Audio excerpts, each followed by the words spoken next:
One of the truly great and inspiring teachers was a man by the name of William Lyons Phelps. He was a professor at Yale University for about, I'd guess 40 years. He was also a literary critic and the author of a great many fine things. He was loved by everyone who knew him, and he died in 1943 at the age of 78. I was poking around in my library looking for something worth sharing with you when I came across a little short thing that William Lyons Phelps had written called One Day at a Time. I think it's terrific, and it goes like this. We look backward too much, and we look forward too much. Thus we miss the passing moment. The fear of life is the favorite disease of the 20th century. Too many people are afraid of tomorrow. Their happiness is poisoned by a phantom. Many are afraid of old age, forgetting that even if they should lose their bodily vigor, weakness itself may minister to the development of the mind and spirit. In the words of the aged poet Waller, the soul's dark cottage, battered and decayed, let in new light through chinks that time has made. Stronger by weakness, wise men become, as they draw near to their eternal home. Let the scientists worry about our origin, he wrote. Let the prophets worry about our future, the decline of Western civilization and whatnot. Some people are alarmed because in 9,000 billion years the sun's fuel may give out. Instead of chagrin over our past and alarm over our future, suppose we consider our opportunity. Listen to Emerson. Write in on your heart that every day is the best day in the year. No man has earned anything rightly until he knows that every day is doomsday. Today is a king in disguise. Today always looks mean to the thoughtless in the face of a uniform experience that all good and great and happy actions are made up precisely of these blank todays. Let us not be deceived. Let us unmask the king as he passes. Well, I think Dr. Phelps, with an assist from Emerson, have well made a point worth making. If we could only get out of bed each morning realizing that today is a day not unlike those on which the greatest and most exciting events of history have taken place, that today represents another opportunity on the road to whatever greatness it is we seek, and that finally today will take its place as a single tile in the mosaic of our finished life, to either add to its beauty and harmony or detract from it, or lose itself in a dull gray background of an uninteresting, unchallenged, undedicated existence. I particularly liked Emerson's admonition to know that today could be the last, which makes it important, and that today is a king in disguise. Let us not be deceived. Let us unmask the king as he passes. And above all, don't be frightened about tomorrow, but concern yourself with the eternal present. A man named Richmond wrote, "There is a time to be born and a time to die," says Solomon, and it's the memento of a truly wise man. But there is an interval between these two times of infinite importance. Among the writings of Henry David Thoreau, I came across this statement. Many an object is not seen, though it falls within the range of our visual ray, because it does not come within the range of our intellectual ray. In other words, there are many things that exist in our world that we don't see because we're not looking for them or perhaps even capable of looking for them. So in the largest sense, the world we see is only the world we look for. Show two people the same picture and each will see a different scene. Each will extract from what he sees that which he happens to be predisposed to look for. Different people looking out of a train window as they pass through the outskirts of a city will see the same thing from entirely different viewpoints. One will see a depressing, run-down neighborhood. Another will see an ideal plant site. Still another might see a marvelous opportunity for real estate development. The passing scene might give someone else an idea for a story or a song or a poem. Another, his face buried in a magazine, will see nothing. The world presents to each of us every day that which we seek. There's not a neighborhood or area that doesn't offer abundant opportunity to every person there. That opportunity is limited only by the viewpoint of the inhabitant. Some years ago, a Wisconsin farmer was stricken with polio and left paralyzed in an iron lung. Flat on his back, unable to farm his land, he was forced to push back his intellectual horizon. He was forced to think creatively, to take mental inventory of his assets and liabilities. Without moving from his bed, he built one of the country's largest and most successful meatpacking companies. Unable to use his hands and feet, He was forced to use his most precious, his most priceless possession, his mind, and he found his farm contained all the riches he and his family would ever need. Where before there was only a farm, now there are great packing plants employing thousands. I'm sure that when his friends and neighbors learned of his affliction, they wondered how he would manage to operate his farm and care for his family. He simply looked at the farm with new eyes. He saw what he had failed to see before, even though nothing had changed except his own mobility. Every one of us lives in a kind of iron lung of his own fashioning. Each one of us has opportunities just as great as that Wisconsin farmer's. But few of us are forced to reach so far into the deep reservoirs of ability within us, and fewer still know the joy and excitement and never-ending interest that can be found in our daily lives when we learn to look at our world as Thoreau looked at his. Surrounded by miracles and limitless opportunity, some people manage to find only boredom and insecurity. As Thoreau said, we find only the world we look for. One time when I was in New York City, my plane was canceled because of mechanical difficulties. More than 100 of us, I suppose, were now left to scramble for another flight to our destinations on a busy, crowded afternoon. I went back to the counter, and a woman told me there was another flight in just an hour. "But won't that be filled?" I asked. "Well, maybe not," she said. I thought of all the people who had been canceled out on my flight, fighting for seats on the next one, which was already probably completely booked, and I toyed with the idea of staying overnight and making a new reservation for the following morning. "Why don't you try it?" she said. The thought of standing around the airport for another hour only to be turned away from a full flight was very unappealing. "Do you think there's any hope at all?" I asked. "Try it," she said. So I tried it, and I wound up with a window seat up front and was only an hour late arriving at my destination. If I hadn't tried it, I would have had to taxi all the way back into the city, register at a hotel, spend the night, and repeat the whole process the next day. I'd been saved all that by a woman who suggested that I try it, and I resolved to stop giving up so easily, to keep my expectations alive, to expect more. This is a small example, but we should never lose sight of the undeniable fact that there is a very thin line, if any at all, between what we expect from life and what we get. If we're not getting what we'd like, maybe it's because our expectations are too low. Maybe we're suffering from the poverty of expectation. Your life will come pretty close to matching your expectations. It can easily exceed them. Higher expectations keep us trying. They keep us pressing upon ourselves. They keep us from giving up. When I was a kid, I remember hearing the words, "If you don't expect much, you won't be disappointed when you don't get much." But that's just the problem. If you don't expect much, you're ruling out the chance of winning. The world is full of people who don't have much because they don't expect much. They're not trying for more, so how in the world are they going to get more? We should never be concerned about the opportunities we've missed in the past. There's no way on earth to make the most of every opportunity. It's almost never too late, and there will be just as many good opportunities in the future as there have been in the past. No one is without hope. Every person has expectations of some kind. But just as we tend to underestimate ourselves, we therefore expect too little. We have expectations, but are they high enough?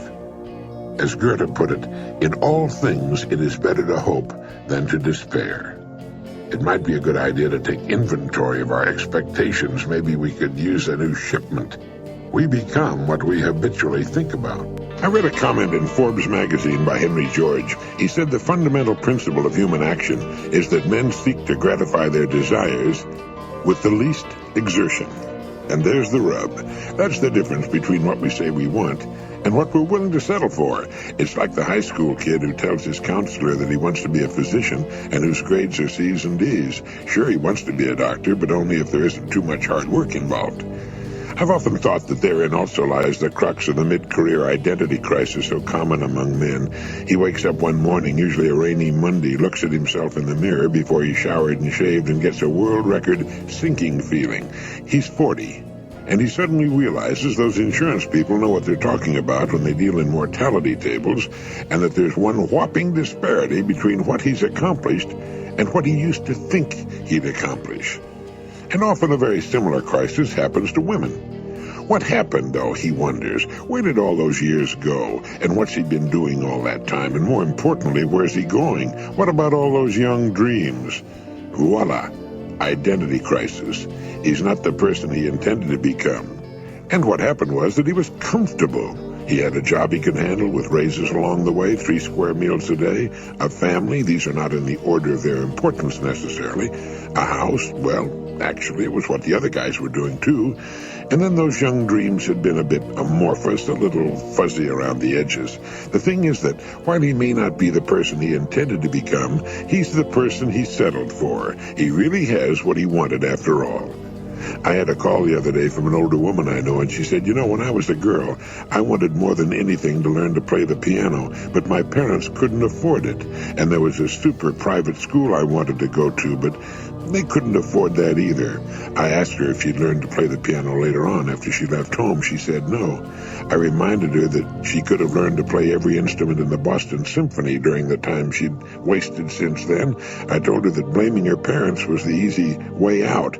People who love to play an instrument or seek a good education can do it one way or another, even if they have to teach themselves, as countless individuals have proved. So I won the argument and infuriated a nice woman. I had exploded a myth she'd been clinging to for 40 years, and I reminded her that there was still plenty of time. If you were given the opportunity to pass along to your kids one piece of advice, say you had only 30 seconds to say it, what would it be? I've always been interested in the advice parents pass along to their youngsters. In reading of an interview between Jeannie Sokol and Dr. Margaret Mead, which appeared in McCall's magazine some time back, the distinguished anthropologist and author, Dr. Mead recalled her grandmother as one of that rare breed of women who understood the nature of change and the need to be prepared for the unknown. And she said, "This generation must discover how to bring up children to live in this unknown world, how to bring them up without absolutes.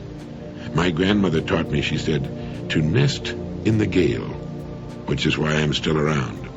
The greatest gift we can give our children is to teach them to nest in the gale. I think it's particularly good advice for girls. Of course, this isn't something you just pass along as a bit of advice and then forget about it. It's something that has to be taught as a way of life, or as is any worthwhile philosophy. But it's a good one, isn't it? To nest in the gale, to be able in the whirlwinds of change and the tremendous upheavals that have rocked our world and will continue to rock it, to build for yourself and your family a calm, rock-solid place in the midst of it all. Like the seabirds that nest high in the storm-battered cliffs, to be able to have so secure a basic foundation that the storms can be weathered, and the young can fly out at last to build their own nests when the time comes. This means teaching the youngsters that the only thing we can count on absolutely is change. Constant, never-ending change. And to understand that there is as much opportunity in change as there is danger. That courage and creativity can make a slave of change.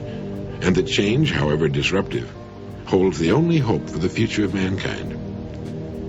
If we're at last to conquer all disease, it must come through change.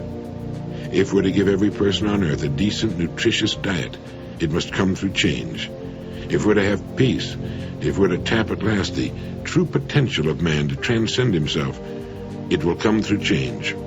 So change is not just inevitable, it's our only hope for the future.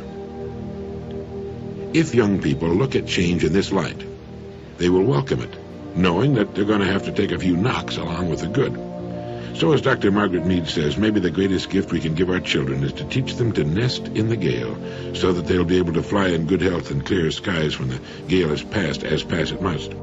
Peter Drucker, the well-known management consultant on the subject of getting into the right kind of work, has said, "People worry because they think a career decision is like marriage, to be broken only by failure or death. Well, this just isn't so. You have to accept your uncertainties as normal. Only musicians and mathematicians and a few early maturing people, the number is very small, know from adolescence onward what they want to do. But the rest of us have to find out." Well, that's good. In the world of today, there are so many interesting opportunities, it's quite difficult for most people to make a perfect decision the first time. Perfect or not, it seems that most people largely do look upon their work as they might look upon marriage, as a permanent thing. If it's not what a person happens to like, well, he often thinks that's just too bad. He's stuck with it. Well, not so, not anymore.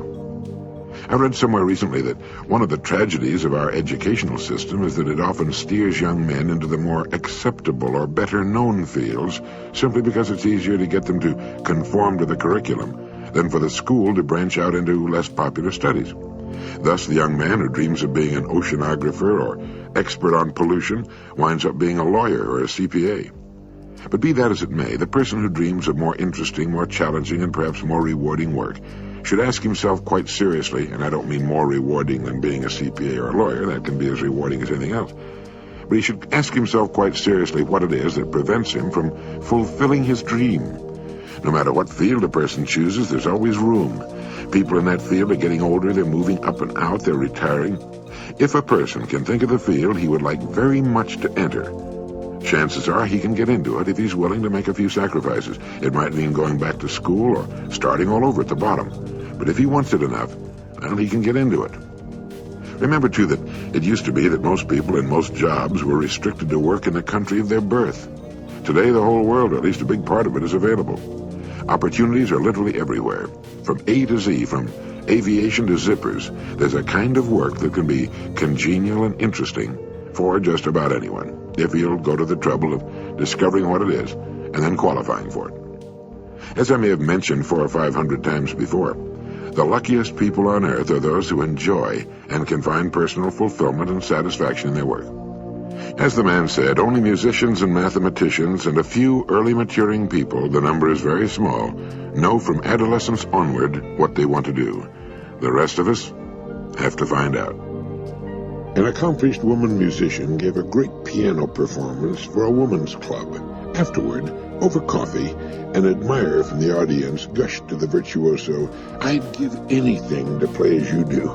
Whereupon the woman who'd given the concert took a sip of her coffee and fixed the red-faced, slightly perspiring matron with a cold gaze, and she said, "Oh, no, you wouldn't." Well, a hush fell over the group, coffee cups stopped on their ways to and from the saucer, and the culprit twitched in sudden embarrassment.